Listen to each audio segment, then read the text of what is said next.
परमेश्वर के धन्य नाम की महिमा हो। प्रभात मनन के सत्र 1360 में आप सभी का बहुत ही प्रेम के साथ, विनम्रता के साथ स्वागत करता हूं। आइए आज का मनन के लिए हम पढ़ते हैं पहला तीमुथियुस अध्याय 4 पद 11। इन बातों की आज्ञा दे और सिखाता रह। मेरी आशा है कि आप इस बात को भूले नहीं हैं कि प्रेरित पौलुस इस पत्री तीमुथियुस को भेजते वक्त तीमुथियुस पौलुस के आदेशानुसार एफेसुस की कलीसिया में अगुवे के रूप में सेवा कर रहा था। वास्तविक भक्ति के पालन के संबंध में अनिवार्य बातों को सिखाने के पश्चात प्रेरित पौलुस अपना शिष्य को याद दिला रहा है कि इन बातों की आज्ञा दे और सिखाता रहा। इन बातों के मनन करते वक्त उक्त समय के एफेसुस की कलीसिया की भूमिका के संबंध में मैंने आपसे जो भी बातें कही थी उसे आप भूलना नहीं है। यूनानी दर्शन शास्त्र से प्रभावित झूठी शिक्षा सिखाने वाले झूठे शिक्षकगण कलीसिया में ये सिखा रहे थे कि परमेश्वर को प्रसन्न करने वाली आत्मिकता भक्ति शरीर की साधना है, अर्थात कुछ कुछ प्रकार के भोजन वस्तुओं से परहेज रहना, पारिवारिक जीवन से परहेज रहना आदि आदि। परंतु पौलुस ने तीमुथियुस को समझाया कि परमेश्वर को प्रसन्न करने वाली भक्ति अथवा आत्मिकता अपनी इच्छानुसार हम करने वाले शरीर की साधना नहीं है, बल्कि वो भक्ति, वो आत्मिकता परमेश्वर से प्रेम करना और परमेश्वर के प्रेम से प्रभावित होकर सह मनुष्यों से सहानुभूति करनी है। और ये ईश्वरीय प्रेम अगापे हमारे अंदर तब उत्पन्न होता है जब हम प्रभु यीशु मसीह को अपना उद्धारकर्ता और प्रभु के रूप में ग्रहण करते हैं। जितने भी लोग प्रभु यीशु मसीह को उद्धारकर्ता के रूप में ग्रहण किए हैं उन सभी को परमेश्वर के प्रेम में बढ़ना है। इफिसियों को पत्र लिखते वक्त पौलुस वहां के विश्वासियों को ये याद भी दिलाया है कि उन लोगों के लिए पौलुस की प्रार्थना यही है कि वे पवित्र आत्मा की मदद से परमेश्वर के प्रेम के चौड़ाई, लंबाई, ऊंचाई एवं गहराई कितनी है उसे जाने। इफिसियों की पत्री अध्याय 3 पद 14 से 18 तक पढ़ लीजिएगा।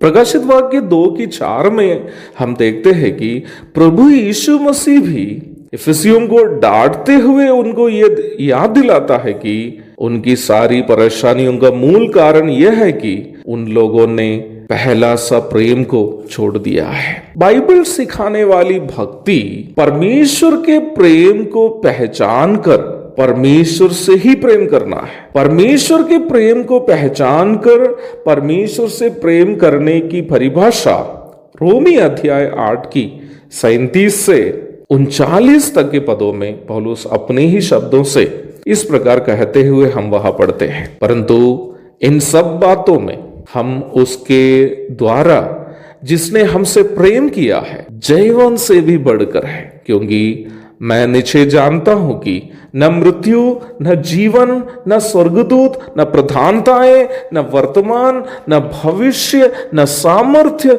न ऊंचाई, न गहराई और न कोई और सृष्टि हमें परमेश्वर के प्रेम से जो हमारे प्रभु यीशु मसीह में है, हमारे प्रभु मसीह यीशु में है, अलग कर सकेगी। भक्ति का प्रथम एवं आधिकारिक पहलू इस संसार के किसी भी वस्तु या व्यक्ति से बढ़कर, जो हमारे प्रिय लोग भी क्यों ना हो या विरोधी भी क्यों ना हो, उन सबसे बढ़कर परमेश्वर से ही प्रेम करना है। मैं अपनी पत्नी एवं बच्चों से अक्सर कहता हूं, आप लोगों से बढ़कर मैं प्रभु यीशु मसीह से प्रेम करता हूं और आप लोग भी मुझसे अधिक यीशु मसीह से प्रेम करना है। मुझे मालूम है यदि मैं यीशु मसीह से प्रेम करता हूं तो मैं मेरी पत्नी और बच्चों से भी प्रेम करूंगा। यदि वे लोग यीशु मसीह से प्रेम करेंगे तो निश्चय मुझसे भी वे लोग प्रेम करेंगे, ये मुझे मालूम है। सही भक्ति हमें हमारे प्यारे लोगों से भी बढ़कर प्रभु से प्रेम करने के लिए हमें प्रेरित करती है। उसी समय सही भक्ति हमें हमारे दुश्मनों से भी प्रेम करने के लिए हमें प्रेरित करती है।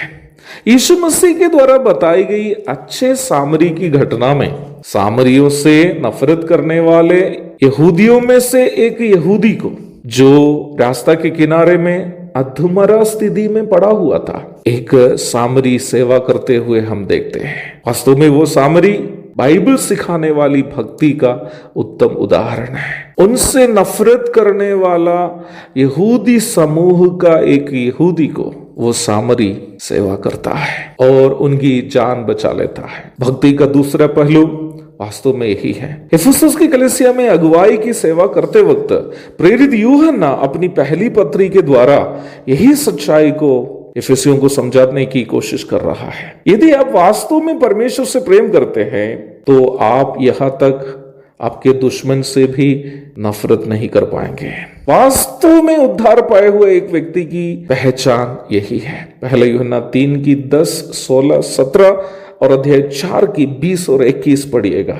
यूहन्ना यही कह रहा है, वास्तव में उद्धार पाया हुआ एक व्यक्ति की पहचान यह है कि वो अपने भाइयों से भी प्रेम करते हैं। परंतु मुझे ये कहते वक्त मैं अत्यधिक दुखी हूं कि परमेश्वर से प्रेम करने का दावा करने वाले अनेकों मसीह लोग और यहां तक सेवक लोग भी अपने भाई बहनों के प्रति अत्यधिक नफरत और हृदय में कड़वापन लेकर चलते हैं।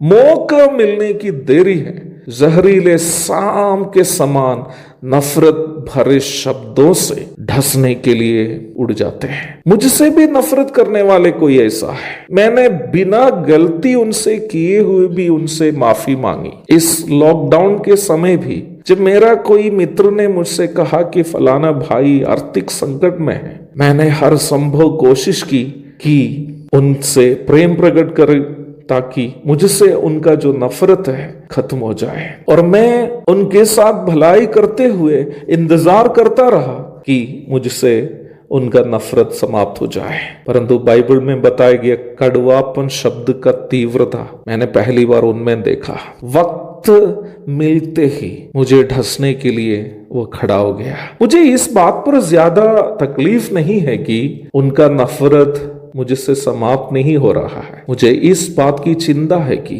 क्या वो वास्तव में उद्धार पाया है। यदि वो वास्तव में उद्धार पाया हुआ होता तो क्या वो उनके दुश्मन से भी प्रेम नहीं कर पाता। यदि ऐसा होता तो क्या वो मेरा बदनाम करते हुए समय गवाता। मेरी प्रार्थना उनके लिए बस इतनी ही है कि प्रभु के आगमन के समय वो कभी भी छूट ना जाए। इसके अलावा उनके लिए मेरी कोई प्रार्थना नहीं है। कई विश्वासी जो दावा करते हैं कि वे प्रभु से प्रेम करते हैं, परंतु अपने मसीही भाई बहनों से, घर के सदस्यों से, खून के रिश्तेदारों से भी प्रेम नहीं कर पाते हैं। जमीन के लिए, धन के लिए, अन्य अन्य बातों के लिए ये तथाकथित मसीही लोग यहाँ तक केस मुकदमा करने के लिए भी तैयार हो जाते हैं और दावा करते कि ये लोग परमेश्वर से प्रेम करते हैं। मुझे लगता है कि आपस में प्रेम नहीं करने वाले, नहीं कर पाने वाले इफिसी विश्वासियों के बारे में पौलुस की भी चिंता यही थी